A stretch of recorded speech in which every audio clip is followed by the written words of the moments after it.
fourth capability building session for the Udyam 4.0 Smart Manufacturing Forum. I hope I'm audible.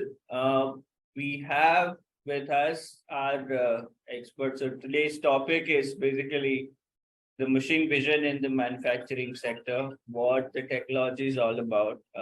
We are going to see what are different applications of machine vision in different scenarios, for example, quality inspection and control, process and efficiency improvement, etc. We will also see how to implement these solutions in the industry, what things we need to take care. And we'll see some demonstrations of the solutions, case studies.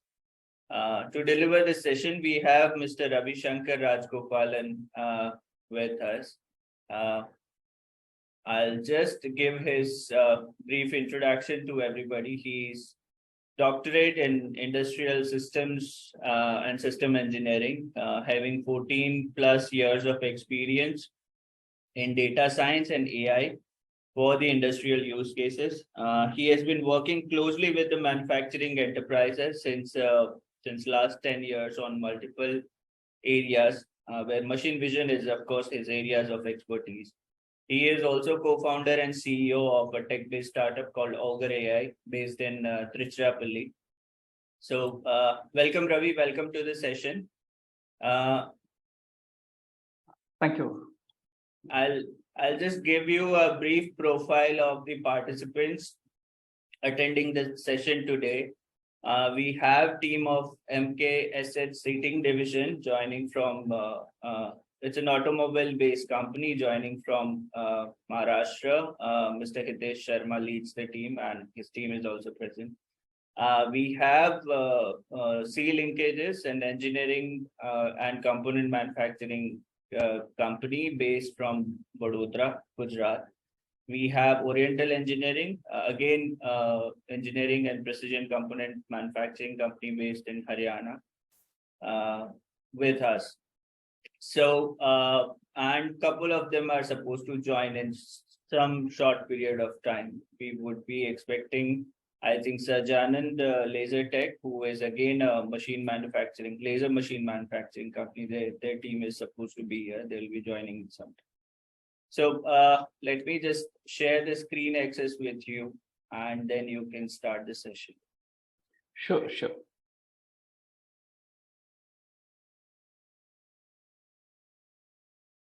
Yeah, you can share it. Yeah, can I see my screen? Yeah, I can see. Just make it full screen. Yeah. Presentation. Yeah, perfect. Okay. Yeah. Good evening, everyone. Thanks for joining this session. I hope we can take a few learnings from the session on what machine vision is all about and what applications we typically see of machine vision in manufacturing. Right. So as Himanshu was pointing out, my name is Ravi Shankar. I did my PhD in industrial engineering way back in 2009. I'm a very passionate manufacturing engineer. Started my career with Brakes India Limited in Chennai in manufacturing and vendor development way back in 2000. And then post my PhD, which was in industrial engineering, but with the focus on statistics and optimization. I was into data science and AI Ravi, for. Yes. Ravi, I'm so sorry to pause you. I'll just add one more company. We have Mr. Makesh also from Tanmid Pharma. It's a pharma company based in Chennai. Yeah. Sure. Please continue. Sure. Right. And post my PhD, I was into AI and data science for around 11 years in Bangalore and Malaysia, working across verticals, including energy, healthcare, and then customer service, market research, and so on. And 2020, I came back to my native place, which is Tiruchirappalli, and right during the pandemic, I launched my first startup, which is more of data science development startup called as CourseBricks. And last year, I launched my second startup, which is Augur AI, which focuses on machine vision for industrial application. Okay. So we specialize in vision-based applications for automotive, FMCG, and pharmaceutical companies. right? So I want to kind of start with some examples of what we use AI in day-to-day life for, right? We all use AI, right? We may not know that AI is behind that, right? So before I go into the details of vision, I want to start with some intro about what AI is, how it is changing the landscape of both our day-to-day life as well as manufacturing. And then we'll talk about the different vision applications we see in general and also specific to manufacturing, right? So when you look at our day-to-day life, I think things have changed significantly a lot in the last 10 years, ever since companies like Amazon, Flipkart came into our life, right? I think most of us buy things online, right? We all use, let's say, if you're using Amazon or Flipkart, you always see a recommendation at the bottom, right? It says customers who bought this also bought this. Or if I'm buying, let's say, a mobile phone, it lists these are the accessories you might be interested in. So all of these are driven by AI algorithms, specifically known as recommender systems, which study data from the past purchasers and make recommendations accordingly. And these are very personalized recommendations driven by the AI models. So if I open Amazon, I'll be getting a set of recommendations. And if you open it, it'll be entirely different. And this personalization is possible because of the AI models behind it. Okay. The second use case is, again, we all got used to Uber, Ola, right? For going from one place to another, right? So when I book a Ola or Uber, it looks for what is the shortest route from one place to another, right? And this is done using another type of algorithm called as optimization, right? And many of us also interact. In our mobiles, we have voice-based interactions. In our car also nowadays, we have voice-based interaction. These are enabled through a series of algorithms in AI called as speech recognition, right? And then last but not the least, right, when we use social media, so we use Facebook or LinkedIn, we see a lot of advertisements targeted towards us. And we see that many of those are very like personalized for what we look for. Let's say if you go and search on Amazon for, let's say, a specific type of mobile, within the next 10-20 minutes, you'll start seeing ads from Flipkart on, let's say, Facebook when you're browsing for similar mobiles from Flipkart, right? So those are very personalized targeting, right, on social media based on the recommendations that come through AI models, right? So again, I'm just giving only a handful of examples there, but many of what we do today is driven by AI algorithms, right? So how about industry, right? My favorite always has been banking and finance, right? Because banking and finance is one of the sectors that actually started the use of analytics way back, I think in the early 2000s or late 90s, right?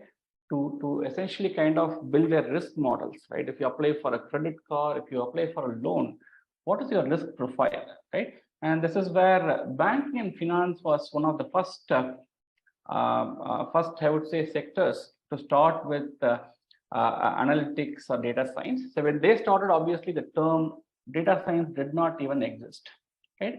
People used to call it as analytics, risk modeling, and so on. And the term has evolved in the last 10-15 years, right? People used to call, who were called as statisticians 10-15 years back. They were called as data scientists, then they become AI scientists and so on, right? And all of these sectors, if you look at banking, finance, healthcare, e-commerce, retail, travel, advertising, marketing, there are many such applications where AI is being used today. So I can't think of one sector where AI is not being used, right? And manufacturing is not an exception. But the surprising thing about manufacturing is manufacturing has been using a lot of statistical and optimization methods for a long time, right? You can look at statistical process control, process capability, machine capability, right? And then design of experiments, optimization, a lot of those have been adopted by manufacturing long before the other industries adopted it. But unfortunately, I think manufacturing has been a bit slow to adapt the modern AI, mostly because of lack of access to data. So we'll talk about the reasons behind it a little later in the presentation. But manufacturing is now catching up with a lot of the recent trends in AI as well, with the adoption of things like IoT for predictive maintenance, visual inspection, and so on. So we'll take a look at some of the common applications in manufacturing, but manufacturing is definitely catching up with the recent trends in AI as well. Right. So we come across a lot of buzzwords, right? Whenever you look for manufacturing, and you always come across with buzzwords like Industry 4.0, IoT, smart factories, digital twins, right? So there are a lot of buzzwords being thrown around these days when it comes to manufacturing and AI and other related technologies, right? And where are they being used, right? What are the areas in manufacturing where you see application of artificial intelligence, right? And again, just like any other vertical or any other sector, right? I think every single function in manufacturing uses one or other form of AI. Right? If you look at quality, we talk about visual inspection, dimensional measurement, first off inspection, right? You can keep talking about a lot of applications where AI is being used in quality. Right? And then, of course, maintenance. I think maintenance has been one of the most favorite areas, given that we can easily extract data from the machines. All right, there are a lot of IoT companies which specialize in extracting data from the machine and use them for predictive maintenance, spare parts management, and so on. And look at any of the other functions. There are applications of AI in literally day-to-day life of a manufacturing company. Okay. And this is where I want to kind of draw a line between what is the expectation when we look at AI implementation and what is the reality, right? Where do right? This is not specific to manufacturing companies, right? But any implementation, right? When we think of AI, so we think of it as a magic box where you plug an AI box, it magically derives value out of it, right? But the reality is, first, the foundation for all of that is data. Right? So data is the basic need for any AI system. Right? A clean, complete data can help you generate more value from an AI system than an incomplete, right, unclean data. Right? But is it just data that drives an AI system? It is not. Right? And that is where I just want to kind of show you the life cycle of a data science project, right? When you start with data, which is the foundation. Without data, you cannot do anything in AI, right? You need to have data available centrally across to all the functions in a manufacturing plant to derive value at a plant level. Right? And then you go through a series of steps. When you think of AI, it is just not a single model that is applied immediately on the data. It has to go through a series of stages before it can come to a place where you can start deriving value out of it. And it doesn't have to be months. It could be even a few days when you can do all of this together. But the foundation definitely is going to be data availability. And as I said before, data availability has been one of the major challenges for manufacturing companies, given their legacy systems or data being in silos, right? I think 20 or 30 years back, when we purchased a CNC machine, nobody would have thought data would be so valuable, right? And many companies do not even have access to their own data, right? So data becomes a foundation for everything we do in AI. So I'll again repeat, having a clean data would help us generate more value, right? I'm not saying you cannot generate value at all if data is not complete or not clean, but the quantum of value will definitely go up when you have access to clean data. Right? So when you talk about data, there are two major categories of data we are talking about. So one is called as a structured data. I think a lot of us are very used to seeing this data in a day-to-day application. It could be Excel tables, right? If you think of structured, you have a very structured information where for every column you have some values assigned to it, It could be an employee table where you have employee number, employee name, salary, right, and employee ID and so on, right? So you put a structure to that data, right? And typically these data are available either in Excel or Access or databases, right? And these require a certain set of skills to analyze them and build AI models on top of it. Okay. And there is the other category of data, which is unstructured data, right? I'll start with the first one, which is textual data. A lot of data we get today comes in the form of PDF documents or Word documents, emails, or let's say even customer complaints from websites, Twitter, social media. All of these are like textual data, which are called as unstructured data, right?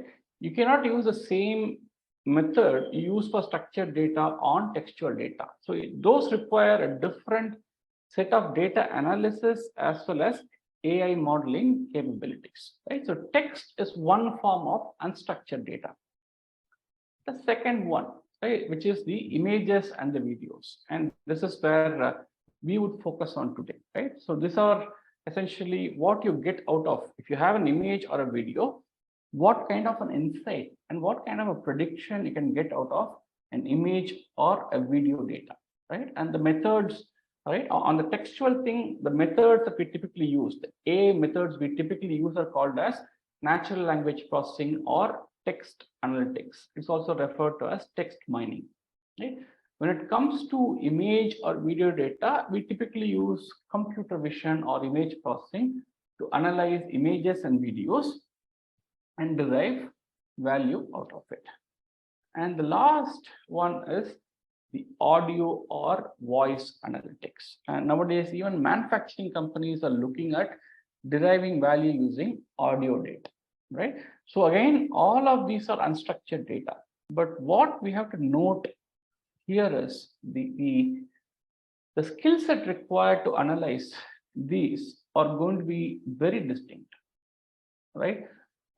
Somebody who is very, very good in analyzing structured data may not be equally good in unstructured data, right? So when you engage a partner, depending on the kind of data that is associated with it, you have to kind of either go with a generalist who can do a bit of all this, or go with a specialist who is specialized in a particular type of data. So you can't have, let's say, one company which does everything. Of course, there are companies which do all of this, right?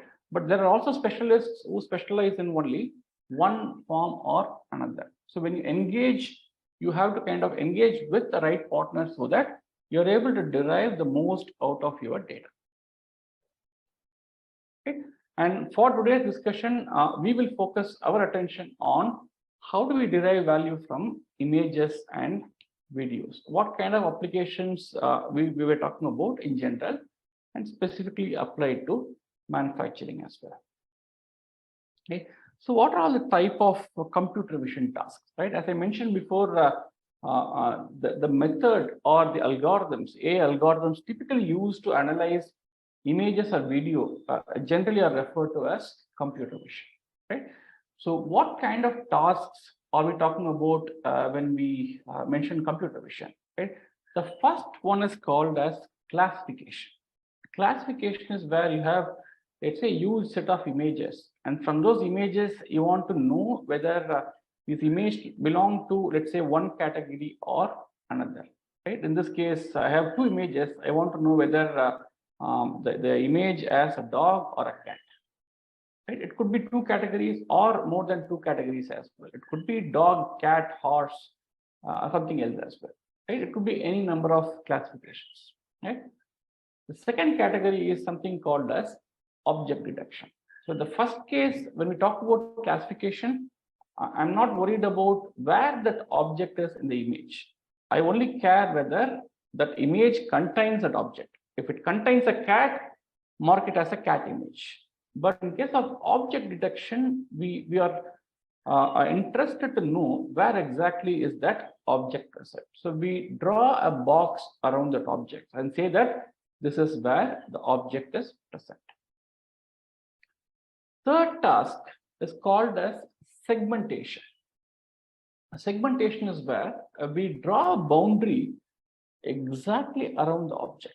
So if you look at object detection, what we call as a bounding box. It's a rectangular box irrespective of the size and shape of the object being detected, right? But if you look at segmentation, we exactly trace the boundary of the object, right? So these two are again used depending on what kind of an outcome you are looking at from the image analytics. Okay, so these three are very commonly used computer vision algorithms or tasks when it comes to images. And there are two more tasks which are very commonly used when it comes to videos. Okay? One is called as pose detection.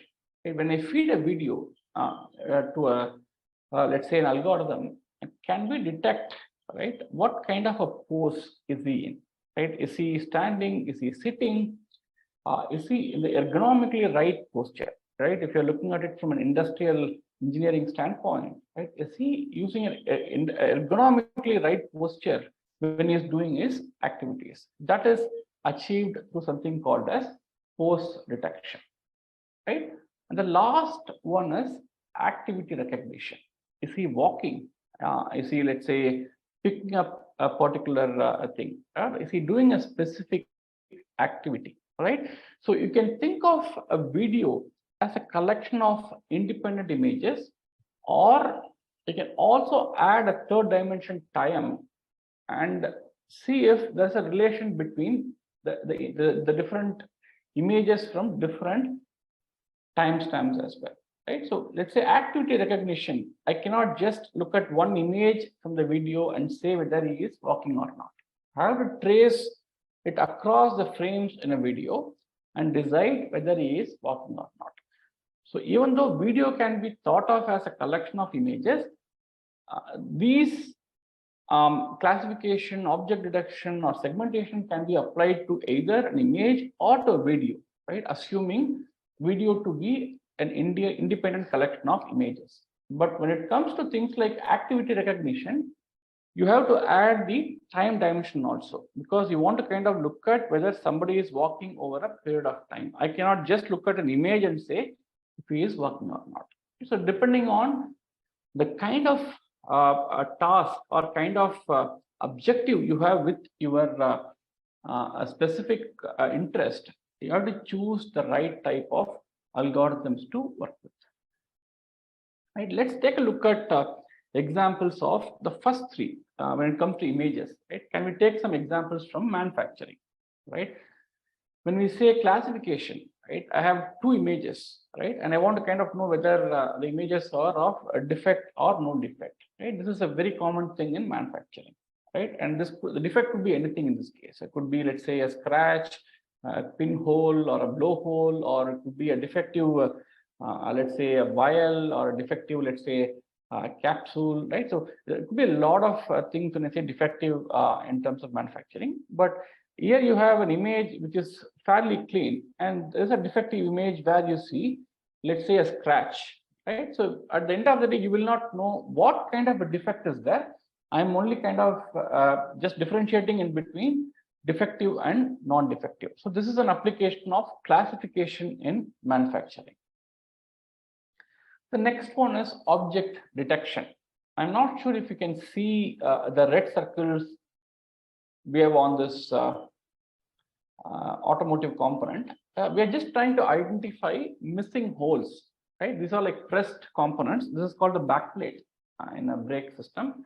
We are just trying to kind of identify missing operations in this pressed component, right? So there is a hole missing, right? So we can identify a hole using object detection. Here I don't care about the boundary of exact hole. I'm only worried about, is there a hole missing or not? So we use object detection to kind of just highlight the areas where there is a hole missing, right? Then comes segmentation. Segmentation is where we exactly trace the boundary of an object. Right? If you're interested in, let's say, measuring the size of a defect, let's take an example of let's say a component where we are interested in tracing scratches or pinholes or blowholes in castings, right?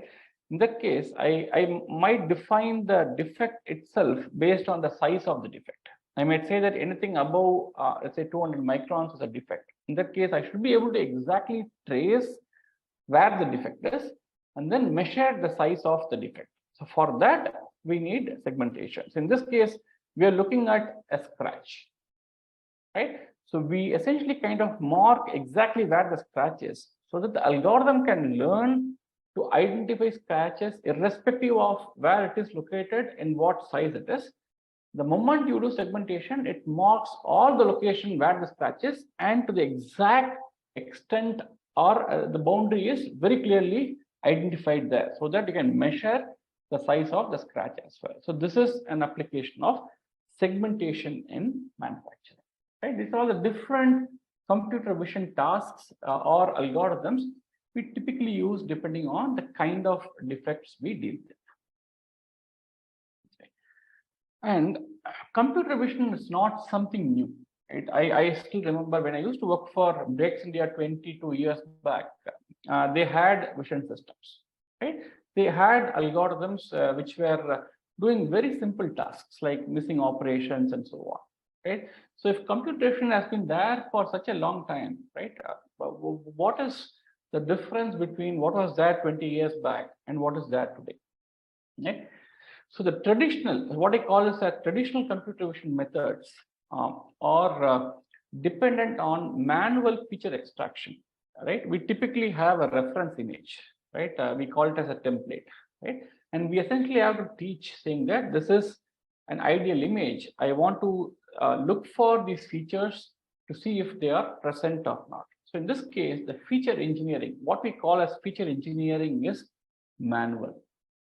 Right? Either you could just use a comparison or you could also train a model, right? Machine learning has been there for a long time. We could still train a model, but in this case, the feature extraction is done in a manual way, so which is very time consuming, right? And also not very scalable because manual extraction may not cover all possible scenarios, right? But the advantage here is these models are easily interpretable. Right? Given that it's a human who is extracting the feature, the moment I get a defective image, I can very easily identify what is going wrong, right? That's where these traditional methods are, even though they are time consuming, right? They are only meant for simple use cases. They cannot be used for very complex use cases, but they are often easily interpretable. Right? Compare that with modern computer vision algorithms, right? Nowadays, there are two changes that have taken place. Of course, we'll come to the hardware part of it later. The algorithms, computational algorithms, what we call as deep learning, have matured to a point where you do not have to do anything manually to extract features. Right? You feed the input, it automatically figures out what features are important to map the input to the output. Okay, so what are the input and output we are talking about here? So input is, let's say, the image that you pass of a component. The output is you want whether that image is defective or not defective. Right? The algorithm is capable of extracting the relevant features which can differentiate between the defective and the non-defective. Right? So this is where the algorithms have matured significantly, right? So that there's no need for a manual feature extraction. Right? But the downside here is two things. One is it requires a lot of data. That's where I said data is going to be the key for any AI implementation. And of course, vision is no different, right? So it requires tons and tons of data, right? And in many cases, it is hard to interpret. They become more like a black box, right? Where it becomes difficult to interpret the output of, let's say, a modern computer vision algorithm. Right? The first one is not a downside. Right? Data is at the foundation for anything we do in AI or data science. So you cannot call that as a downside. Right? But again, always clean data, complete data always helps. But interpretability, it depends on the use case. So depending on the kind of use case you're looking at, right, you have to make a trade-off. am I okay with taking an algorithm which is a black box? I compromise on interpretability. I don't want interpretability, but I want highly accurate results, right? Then go with modern computer vision methods, right? Or I want a very highly interpretable model where, let's say, the operator can interpret the results, right? But the accuracy might be lower, right? So there is a trade-off when it comes to choosing between traditional and modern computer vision methods. But with these, the recent models, we are able to handle more complex use cases, and these are more robust as well. So if you look at, let's say, anything based on templates, right? Those are very hard to kind of scale them up beyond a point, right? It cannot handle different orientations of the component, different variations of the component. The components have to come in an exact same orientation every time, right? But these models, the component could come in any orientation, right? It will still figure out whether the component is rightly defective or not defective, right? So there are advantages and drawbacks. So depending on the use case you're looking at, you have to carefully choose between the traditional versus the modern computer vision algorithms, right? So we spoke about computer vision, right? But the topic for today is machine vision, right? So how is machine vision different from computer vision, right? Computer vision is just the algorithm portion which comes into play once you have the images, right? Just imagine the lens does not exist, right? That's a fox pause on the presentation side. Assume there is an image available. Let's say assume it's a clean image, right? If you have a good image available with you, you can, let's say, use computer vision algorithms to do any of the tasks which we spoke about earlier. But the assumption we are making is, it's a big assumption, right? That the image is available and that's a good image available, right? How do we make sure we are able to make a good image available is using these components, which is the combination of cameras, lenses, and lighting. Those three, I would say, are the heart and soul of any machine vision system, right? So a machine vision is much more than a computer vision, because computer vision is only on the algorithm side, right? So when it comes to machine vision, you're actually adding an element which ensures you collect good images, right? A lot of the vision systems actually fail because there is a less robust design of initial optics portion. So we call this as optics, right? A general term for cameras, lenses, and lighting together, right? If you're able to kind of choose the right set of cameras, lenses, and lighting and put them together as a system so that it consistently generates images, right? This will actually make your AI algorithm much more consistent, generate better value from it. If you don't focus on this, if you think it's just about software, right, that's when you run into a lot of issues with vision systems, right? So I'll take a few examples of the complaints we have seen from some of the clients we have worked with, right? There was one manufacturing unit we visited in Maharashtra. They apparently changed the LED lights in the factory. I'm not talking about the lights of the vision system. The general light in the factory was changed. The vision system went for a toss. Okay. The other common complaint is it was deployed for a specific variant of a component, right? The moment the batch changed, the vision system does not work, right? So how do we ensure some of these complaints or do not pop up when you deploy a vision system is to ensure that we have a very robust collection of cameras, lenses, and lighting, the right choices there, right? And also ensure that the design of putting them together helps us generate consistently good images, right? And that's not all about it, right? You also have automation, right? Because a lot of cases you have to collect images when the component is going on the conveyor, or let's say it's on a rotary conveyor, could be a bowl feeder, right? Or it could also involve a lot of robotics nowadays, right? So it's going to be a combination of machine and vision together, right? So the computer vision comes into play only after you collect the images, right? But these components are essential to ensure you collect a clean image that can make the life of the algorithm much easier, right?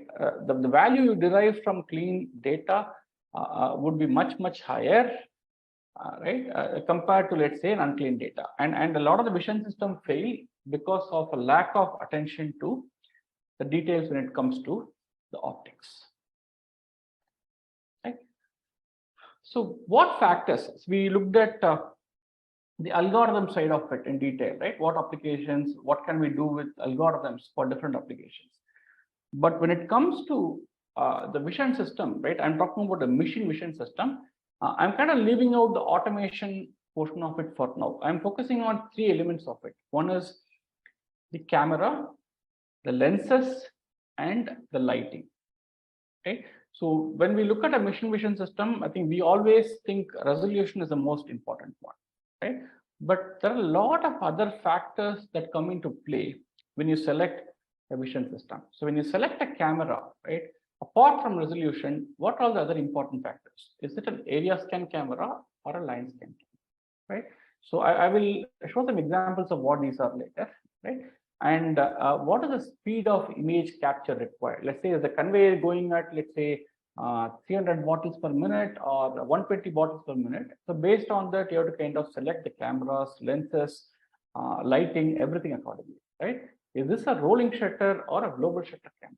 A global shutter is meant for capturing images when the object is moving, right? Rolling shutter will not do that. Right? You have to be very careful about some of these. Is the interface USB or GIGI? Right? USB will not work beyond, let's say, 3 feet. Right? A GIGI can go up to 10 meters or 20 meters. Right? So a lot of these factors could make or break your vision system. Right? Same thing with lenses. Right? So the choice of lenses depend on two things. One is what we call as a field of view. Right? How big is the object that you are trying to see? Are you trying to kind of see an object which is 1 meter in length, or is it just 1 feet in length? Okay?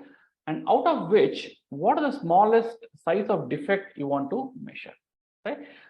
So it's always going to be a combination of camera and lenses together when you are looking to make a selection. You don't select only the camera or the lenses. You have to select them in tandem so that you're able to select the right resolution based on the field of view and also the smallest defect size you want to measure. Okay? And lighting. Probably lighting is the most underrated component of all of this. Right? The moment we talk about vision systems, we always think in terms of cameras. Right? I think we always think of camera as the most important aspect, but camera is probably the easiest choice to make compared to lenses and lighting. I would say lighting probably is the most important factor because it also ensures that if you have the proper lighting, it ensures the ambient conditions do not affect your vision system. Extremely important that you focus on lighting as an important factor. Right? So I'll kind of take you through certain examples of why lighting is important. So our team focuses on optics in a big fashion, right? And I'll show you some examples of why we think lighting is important. Right? So this is for Livon bottles, right? So we are actually working on an interesting use case for inspecting defects in Livon bottles, right? So if we look at it, we are looking at different kinds of lighting, right? So at the end of the day, we want to kind of inspect 360 degree of the bottle, right? So what kind of, again, there are two options here. I can put 4 cameras around it, right? With the different lighting techniques and see which one helps us capture the bottle 360 degree effectively, right? And for that, we are trying out different types of lighting. This is called as something called as dome lighting. So this is called as a ring light, right?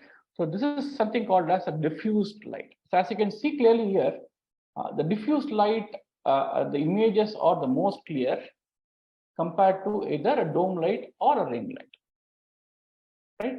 So this is going to be customized for every single component. So depending on the size, diameter, variation of the component, how different are the sizes of these bottles, right? If you want to kind of design a system which can handle, let's say, both 50 mm bottles and 150 mm bottles, then it's both the lighting, the lenses play a very important role. You can't just choose let's say a lens lighting system for one particular type of bottle and expect it to work for another size of bottle, right?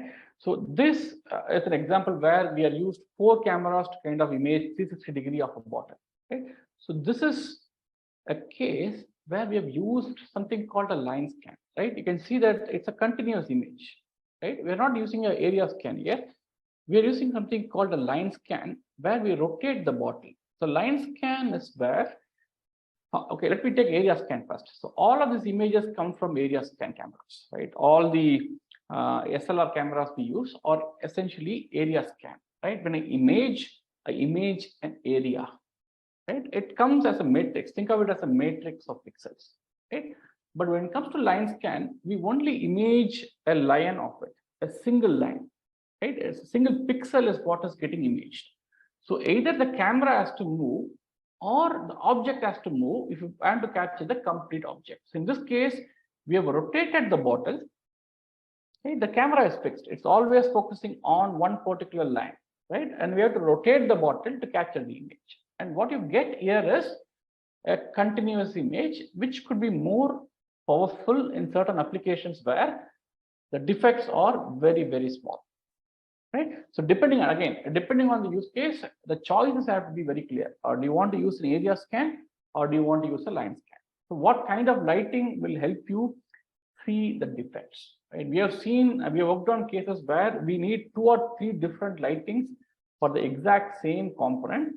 Right? We switch on the first lighting, we see one type of defect. We switch on the second lighting, we see the second type of defect. So it becomes a combination of lighting to get all the defects captured. Right? So again, I'll keep reiterating this point again and again. For AI algorithms, garbage in, garbage out. You feed a garbage image, no amount of AI algorithms can compensate for it. Right? If the camera cannot see the defects, the algorithms cannot see it. So it's our job to ensure that when you build a vision system, you have to ensure that the optics is robust enough for us to capture all the defects. Right? So this is another example where we have tried it on a sheet. Right? It's a wooden sheet, the exact same sheet where you can see a defect. I hope you're able to see a defect here. Right? So it's like a tick mark. Okay, so we have tried it on different lightings and different camera positions. You can see that the defect is kind of visible. It's a very reflective surface, right? But when you use let's say a diffuse lighting setup, the reflectivity is not there, but you can clearly see the defect. But when you put, let's say, a ring light or other kinds of lighting where it's not meant to kind of diffuse the light before it falls on the surface, then you don't see the defect completely. Right? So depending on how you design your system, you could actually end up missing the defects altogether. Right? So if you feed this image to an AI algorithm, it could still not be able to identify this as a defect because it is used to seeing this as a defect. Right? So as per definition, what you feed to an AI algorithm, if it is this during training, right? And if you feed an image of this type later, obviously the algorithm will not identify this as a defect. So you have to be very careful when you design the initial optic system here. Okay? Okay, and this is another example of the same white board being imaged under different lighting conditions. They look entirely different. Okay? So you have to kind of ensure the system as a whole. Okay?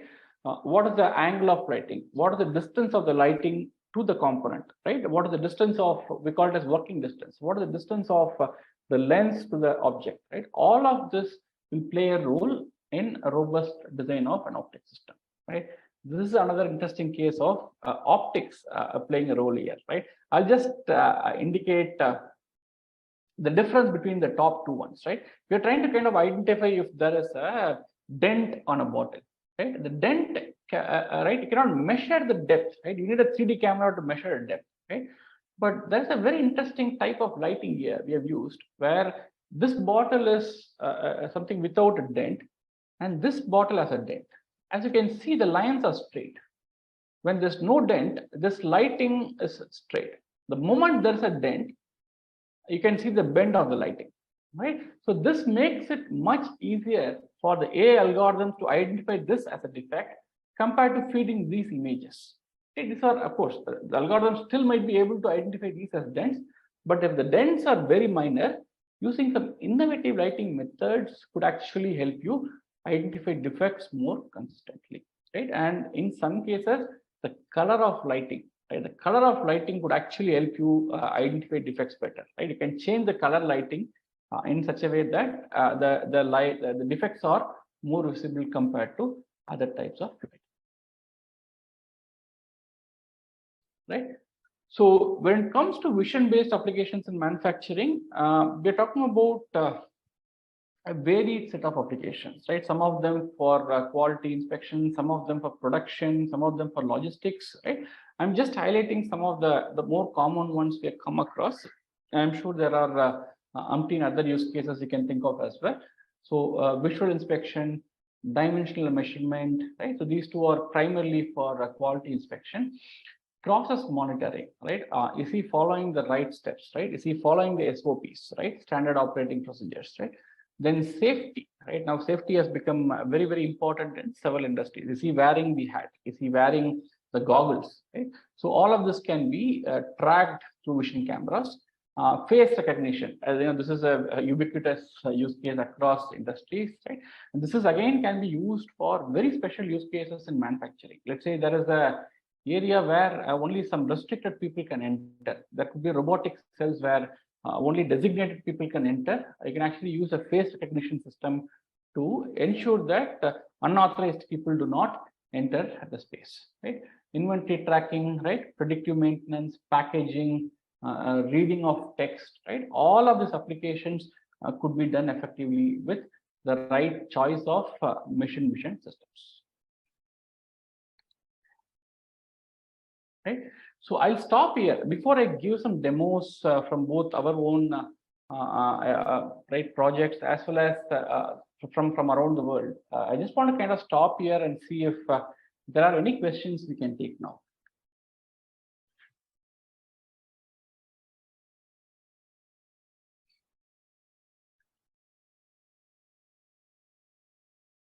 Do we have any questions? Hello. Yes, Mangesh. Yeah, see, these cameras, thanks for a nice presentation first. So like the cameras that you've depicted, is it can possible to incorporate in the existing machinery? Because, you know, some legacy machineries, you know, don't have features to, you know, expand or provide the interfaces for expansion. So is it possible to incorporate these cameras in those machines? That's right. So see, it depends on what you are trying to do and what these machines are about, right? So depending on, see, when you deploy a vision system, you also have to keep in mind the system should be free of any vibrations and all those things, right? If there are vibrations, then there are specific type of lenses. There are something called as ruggedized lenses, which can handle the machine vibrations, right? So you have to kind of choose the components accordingly when it comes to installing vision systems on an existing machine. But depending on the space available and the kind of inspection required, we can definitely look at fitting these in existing machines as well. Yes, it is definitely possible, but we have to take into account the constraints that come with the existing machines. So when we design it, as I mentioned before, there are things like working distance, how much distance the camera should be from the component, and so on. All of that will be constrained when you're looking at an existing machine, right? So when we do the initial design itself, we have to choose the components accordingly, right? The lenses, camera, the lighting, all of those have to be chosen specifically for that machine. So it definitely can be done for existing machines as well. Thank you. Hi, Ravi, we make car seats. Okay. And there are sometimes stitching defects and sometimes the wrinkles. Yes, sir. Yeah. So in fact, we have been looking at some use cases regarding that, because one of my partners actually runs a textile business based out of Tirupur, right? So we have been looking at both textile and in some cases we are also looking at airbags, which are again stitched almost like a textile, right? So those can be identified in two ways. One is either after assembly you can use, let's say when I say assembly, I'm talking about after you stitch the seats, you can actually look at using an area scan camera. But if you have a continuous process, let's say the sheet is running on a machine in a continuous fashion, you can actually put a line scan camera which can monitor that, let's say the stretch of, it could be a few meters of cloth or a few meters of leather or anything, right? So the entire thing could be monitored in a continuous fashion using line scan cameras as well. I'll show you some examples when I show the videos. Maybe like my question is slightly different. Uh-huh. See that sheets, every individual sheets, we need to check it up for the wrinkle. Okay, so this is after the seat is manufactured, right? Yeah. Right, and when you say a seat, are you talking about the external, the leather we see, or Yes. yeah? So in this case, it has to be inspected on all the sides. Am I right? Which is essentially going to be on 6 sides. At least like front and side has to be there, back okay sometimes. Okay. So we may require some support if possible, how to do it. Sure, sure. We'll So this, try to put it on one of the line and later on we can implement it for others.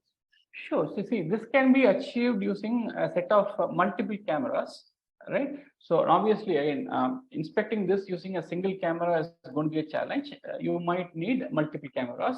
Let's say you're talking about just the front and back, right? This, you can do it with 2 approaches. One is to kind of rotate the seat with a single camera, rotate the seat and do it, but that might become very expensive because the automation could be quite expensive for a heavy component.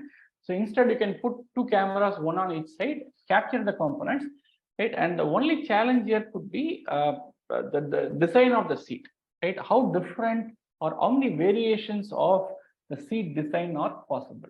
And if you have, let's say, I only have 20, 30 different designs, it is much easier to train an AI model compared to, let's say, I keep churning out a design every week. Then you have to think of an AI model which can be adaptive to new designs in the future as well. So depending on that, we have to kind of choose both the vision system, which includes cameras and the set. Also, the algorithm has to be adaptive in such a way that it can adapt to newer designs in the future as Thanks. well. Okay. Sure, sir. Yeah. Maybe anytime if you are coming down to Pune, we just visit us. Yes, we already have a couple of clients in Pune. I will take your reference from Amit sir and Imanshu, and then whenever we visit there, we will definitely make sure to visit your factory. Sure. Any other questions before we start a few demos? I think I just plan to kind of show some about 8 to 10 demos. Some of them from our own experience, but some of them from other vendors as well, just to give you an idea about what kind of applications we are talking about with the vision system. I had a question. I mean, Yes, it's sir. sort of, it almost, I think pretty much got answered, I think, with the last question also. Mhm. So, to give a background, I'm talking about what is realistically, what would be the feasibility of putting machine vision in, let's say, what we do. We have multiple products being made on the same machine, different variants, thousands of variants. Like some are just like hydraulic jacks, but different sizes. We also have sheet metal bending, sheet metal welding. We have hard chrome plating, a foundry. We have all these various different processes in one under one. But Okay, our clear. batch sizes are 3, 4, 5, 16, maybe for our canopies and the sheet metal work, maybe 30 a month. So yours is more of a job shop, right? Yes, it's more custom built or batch. Yeah, so in this case, there are 2 things, right? So if you look at quality inspection, right? Again, there are, as I mentioned, it could be more than just quality inspection, right? So when we think of machine vision, we think of only in terms of quality inspection, but vision applications are much more than just quality inspection. But if I look at only quality inspection, in your case, dimensional measurement, I would say would be out of question, right? Because since you said the variance is very, very high, choosing, let's say, one set of cameras that can cover most of the variance is going to be literally out of question, okay? But where we can focus on practically is maybe missing operations, right? If it is, let's say, a pressed component or stampings or any machining, right? So we can really look at, let's say, issues, again, based on the quality issues you see, right? You can look for defects or missing operations or some of those which could scale across different variants So without having a need. Yeah. Operations would only happen if, let's say, instead of moving from station 1 to 2, it moves station 1 to 3 and it skips 2. Okay, okay. No, Right. because if it's a machining operation, the program is the program. So it shouldn't miss an operation in a CNC program. That's right. So here, a simple thing could be even traceability in your case, right? How do you ensure the component goes to all the machines, right? So if you have a POK-OK, let's say in machine, when it goes to machine 3, if there is a POK-OK to ensure that without going to machine 2, it cannot go to machine 3, then there's no need for, let's say, a barcode reader or something, right? But here, even putting a simple barcode, right? You attach either a QR code or some kind of a code, which, let's say, every machine has to kind of track it, right? Before they start the operation and after they end the operation. That simple addition could help you ensure that you don't skip any operations there. Okay, that is going to be completely independent of what kind of components you are dealing with. The only requirement would be you need a QR code and you need a place where the QR code can stay safe, right? If the machine, one of the machines remove the QR code, then again that will go for a toss. But right? for that, yes, then the QR code has to be printed for every raw material with the job card for every job, and then has to be in a centralized system to be tracked. So then you have to have that back end. That's right. That's right. Right. So again, if you're talking about right, again, the one is to kind of ensure that the missing operations do not happen, right? Where we can introduce some sort of a vision-based. Okay. When I say vision-based, I'm talking about basic readers, right? I'm not talking about putting a vision system for every machine. Or at the end of the process, you can have a check for quality, right? Given that yours is a job shop, I'm 100% sure we will not be able to cover all the variations. And you have to kind of restrict ourselves to, let's say, a specific size, saying that 80% of my components fall within this size. So we will restrict only ourselves to these components, and we can design a system accordingly, right? And again, we may be able to cover something outside of that range, but covering all of the components with a single vision system will not be definitely possible. But we can take a look at the specific use cases and what is required, and based on that, we can make a recommendation. Okay. And at the end of the day, it has to tie to your problems also, right? It should not be for the sake of putting a vision system, right? If there is a problem which can be used or solved using a vision system, we can definitely take a look at that and come back. No, perfect. Thank you. Okay. So I'll start with a few demos of some of the systems, or some of it is from our own deployment, and some of it is from other third-party vendors. I just want to kind of give you a feel of what kind of applications we are talking about here. So this is a machine we have actually built for an internal inspection, right? So let's say you have a cylindrical bore, a cylindrical component which requires, like a pipe, which requires inspection inside. So we have built a complete machine with AI systems to kind of ensure we can detect defects inside that. So the camera goes inside a 21 mm hole, where the camera goes inside for the entire stretch. We capture 360-degree images of the internal surface. Okay. Then what you see here is actually the complete 360-degree internal surface reconstructed for the entire length of 150 millimeter. Right? It's about 21 mm in diameter, 150 mm in length. So this is essentially the internal surface reconstructed and stretched out. It's a flattened internal surface. And what you see here is, I think I showed the same example in segmentation also. We have used AI algorithms to exactly identify where these scratches are. Okay? And these algorithms work irrespective of where the scratches are, or what are the size of the scratch, right? A location, right? Irrespective of the scratches, the algorithm still works. And the smallest scratch size we have identified is about 100 microns in size. Okay?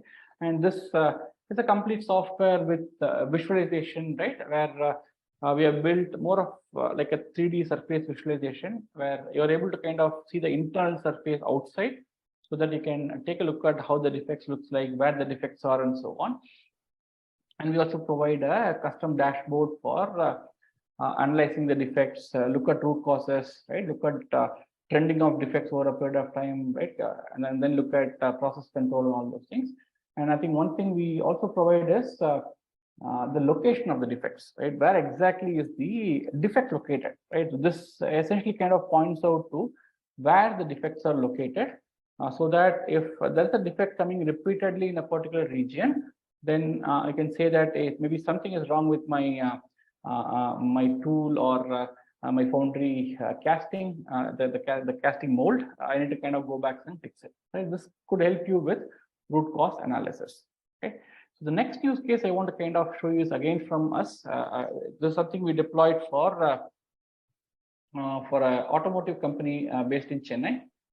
This is a component, a very small component of size about 5 mm in diameter and 18 mm in length, and this required a 360-degree inspection. And we are able to achieve this with a single camera and a lens, a single lens, without having to rotate the component at all.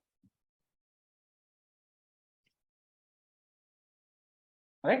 So this essentially takes an image of 360-degree without rotating the component with a single camera. And this again, as I said, I think putting effort into optics can actually make you creative in terms of how you build the solutions. You don't have to rotate the component. You don't need multiple cameras for a 360-degree inspection in this case, which makes it more reliable, right? Less components, more reliable as a system. So this is one thing we have deployed in Chennai for an automotive client, right? So this is another one we are doing for an OEM based in Pune.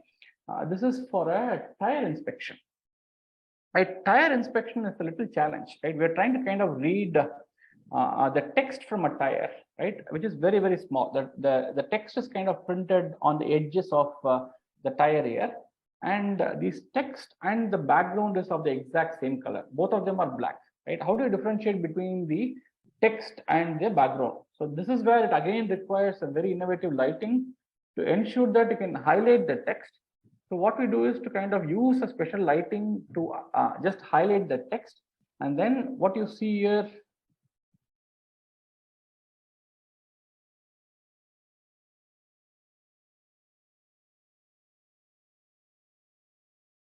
yeah.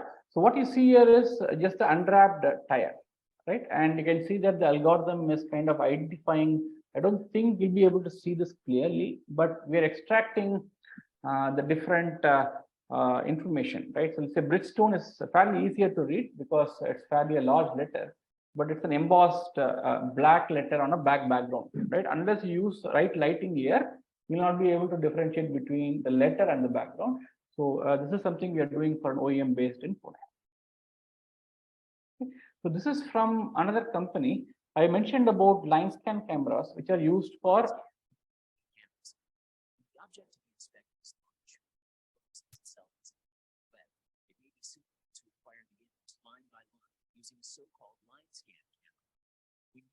right. So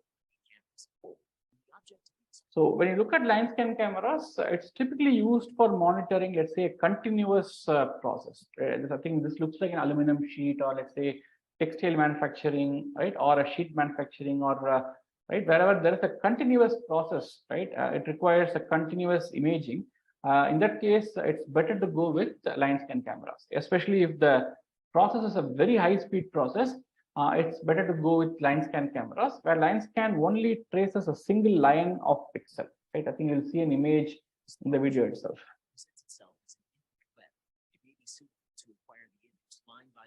Using a so-called line scan camera.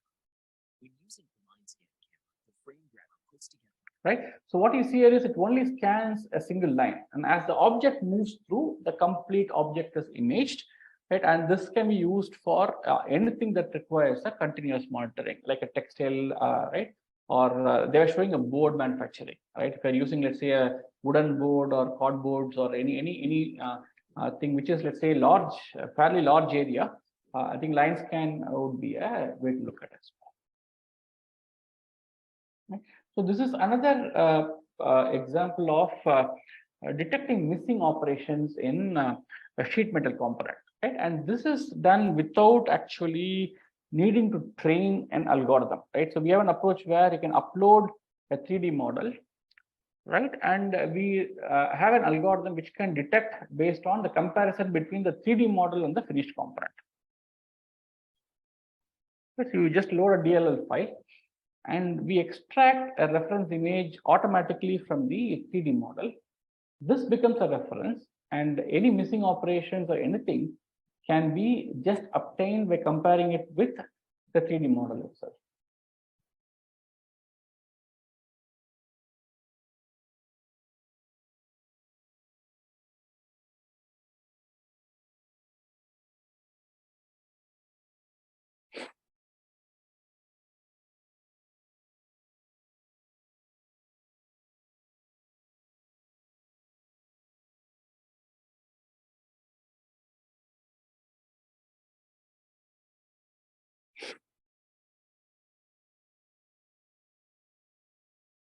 Right. So this detection of missing operations is done through just a comparison with the 3D model. Here, there's no need for you to either train a model or let's say even use a reference image, right?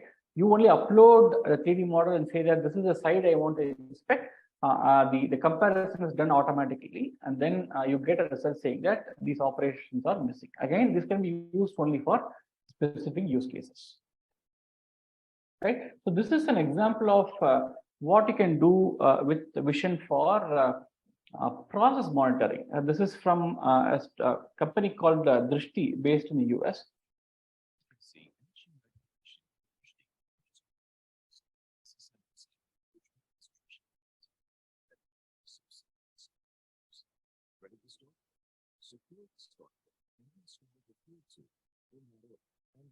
So if you can see that there is an algorithm which tracks what activity are they doing, right? So it says that he is actually installing the fuel tube now, right?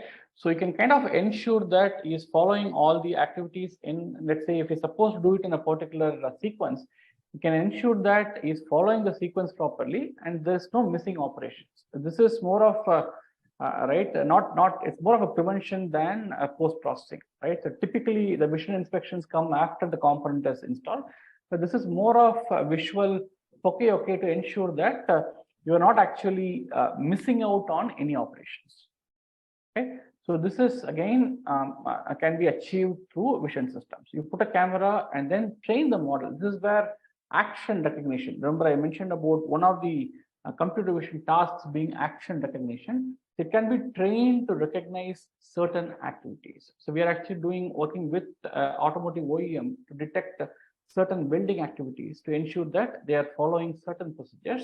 Okay, so this is one such example where you can trace the sequence of actions and assign based on you can just identify where does he start the specific operation, where does he end, and you can also kind of get the cycle time out of it.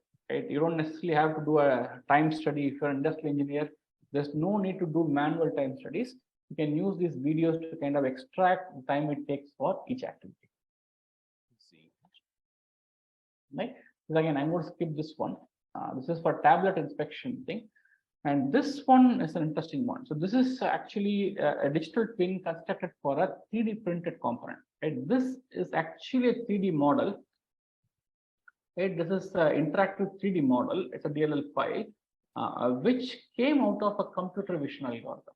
Right? It is being constructed using, let's say, a sequence of images from a 3D printing machine. Right? As you do every layer in the 3D printing, we take an image, and those images are stitched together to essentially kind of reconstruct it as a 3D model, so that you can compare this 3D model with the original 3D model to see whether the final product matches with the original one. And this can be done sequentially also. And there is a company called Adiguru based in the US. We actually help them build a system for them to kind of identify defects as and when the 3D model is being actually built. Because in some cases, it could take up to 3-4 days for to 3D print the entire component. And there are companies which are actually working in the space to identify defects as and when it happens. You don't have to wait for 3 days to identify defects.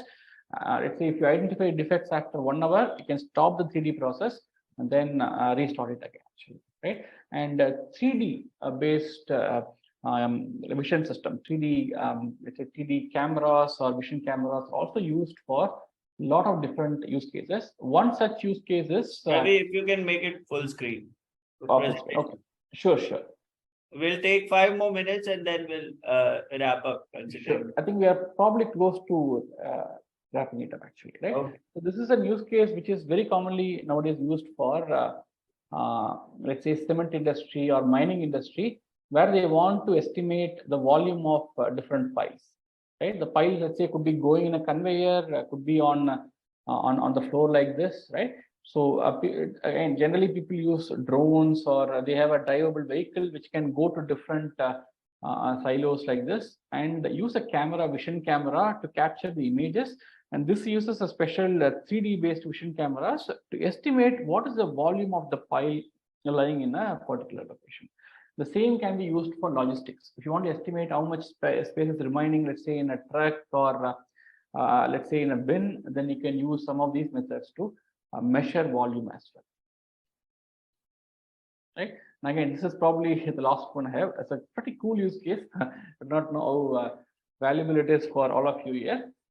Right. Again, use of drones combined with vision technologies for inventory tracking. So if you are into logistics, if you handle large warehouses, right, keeping track of inventory might be a hectic task, right? So just to avoid it, there are a lot of companies now which are actually using drones combined with the vision technology to keep track of inventories in warehouses, right?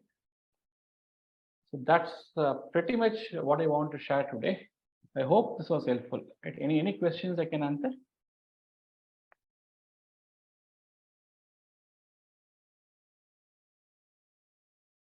Any questions we have?